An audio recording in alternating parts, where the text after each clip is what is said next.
अगर आप वक्त से पैसा इन्वेस्ट करेंगे तो आराम से रिटायर्ड हो सकते हैं और फिर आप सपनों को सुकून के साथ पूरा कर सकते हैं। इज्जत के साथ काम करना, इज्जत के साथ रिटायर्ड होना दोनों ज़रूरी है एक खुशहाल ज़िंदगी के लिए। इसलिए अपने रिटायरमेंट के लिए अभी से पैसे इन्वेस्ट करना बहुत ज़रूरी है। अपने इनकम से 15% निकाल कर इन्वेस्ट करना, वो भी सालाना इनकम का। इससे ज़्यादा इन्वेस्ट नहीं करना, क्योंकि बच्चों के कॉलेज के लिए पैसे भी बचाने हैं और जो होम लोन है उसको भी चुकाना है। अगर आप कम उम्र में इन्वेस्ट करना शुरू करेंगे तो आपको अच्छा खासा इंटरेस्ट मिलेगा। देव कहते हैं कि हमें ग्रोथ स्टॉक में, म्यूचुअल फंड में पैसे लगाने चाहिए।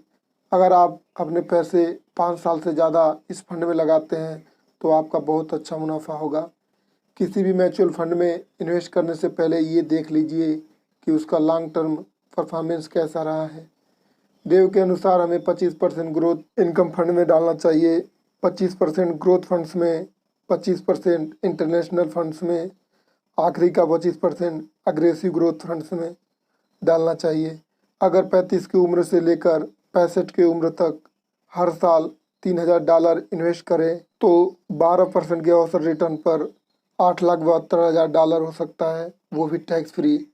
आपको लगे कि आप काफ़ी लेट हो गए इन्वेस्ट करने में, लेकिन आप शुरुआत कभी भी कर सकते हैं।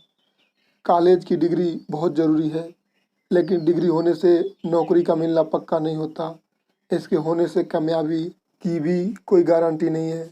हम ऐसे कई लोगों को जानते हैं जो कॉलेज से निकलने के कई सालों बाद भी नौकरी के तलाश में हैं। कॉलेज से आपको ज्ञान मिलता है, मगर साथ में ज़रूरी है आपका एटीट्यूड, आपकी सोच, पेशेंस, मेहनत करने और सीखने की इच्छा और जागरूकता। कॉलेज के पढ़ाई के लिए कर्जा लेना अक्लमंदी का काम नहीं है। कैश से पढ़ाई पूरी करने की कोशिश कीजिए, स्कॉलरशिप के लिए अप्लाई कीजिए।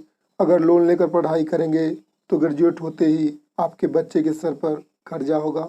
पढ़ाई करते करते भी काम किया जा सकता है। इस उम्र में थोड़ी मुश्किलें झेलना और कड़ी मेहनत करना आगे चलकर फ़ायदेमंद साबित हो सकता है। इसलिए कॉलेज के लिए पैसे बचाओ। रिटायरमेंट और कॉलेज सेविंग के अलावा हर एक्स्ट्रा डॉलर आपको होम लोन चुकाने के लिए इस्तेमाल करना है। कई बार लोग होम लोन टैक्स बचाने के लिए लेते हैं, मगर सच ये है कि आप जितना पैसा बचाते हैं उससे कहीं ज़्यादा लोन इंटरेस्ट के तौर पर गंवा देते हैं। अगर आपको पैसे बचाने हैं तो म्यूचुअल फंड में इन्वेस्ट कीजिए, आपको 12% औसत रिटर्न मिलेगा। एक काल्पनिक सोच है कि कैश से घर नहीं खरीद सकते, लेकिन आप कुछ समय बाद म्यूचुअल फंड से पैसे निकाल कर खरीद सकते हैं। पैसों के 3 बड़े फायदे हैं। पैसे से मजे कीजिए, पैसे को इन्वेस्ट कीजिए और पैसे को दान में दीजिए। आप ज़िंदगी का भरपूर मजे लें, लेकिन फाइनेंशियल फ्री होकर।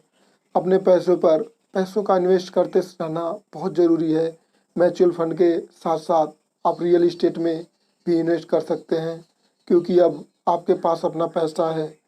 आपका पैसा अब अपने आप बढ़ रहा है और आपके लिए काम कर रहा है। जब आप अपने इन्वेस्ट किए हुए पैसे पर आराम से रह सके, तब आप फाइनेंशियल फ्री हो चुके हैं।